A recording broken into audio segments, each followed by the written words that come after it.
Hi, Sally Walker here, your hormone and slow age expert, and welcome to the blog about hair loss. So let's talk about the life of a hair, not the life of Brian, but the life of a hair. So there's actually 3 phases, and they've got some really fancy names. They've got Anagen, which is the growth phase, and I'll talk a little bit more about it in a minute. Then the Catagen phase, and then the Catagen phase. Okay, so these 3 particular phases, which the life of a hair goes through. Okay. So what's all this about? So the Anagen phase, okay, so as I said, just as before, this is the active, the growth phase, and this is where we'd like our hair to be as much as possible. So the hairs on our head can be in the Anagen phase from somewhere between 2 to 6 years. Wow.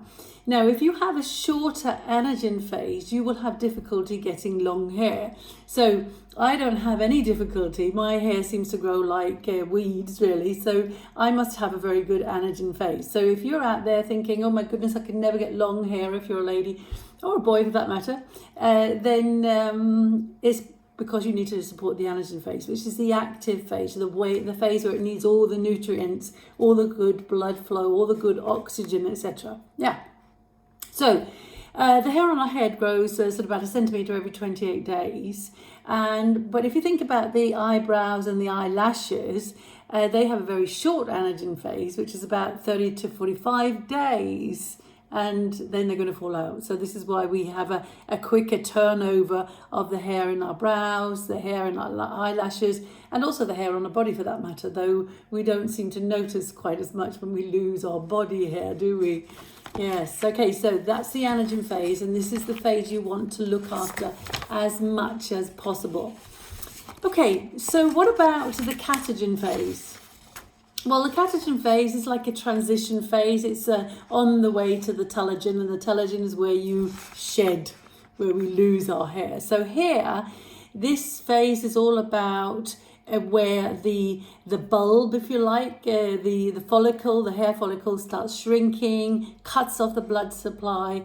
So now the follicle is dying, basically.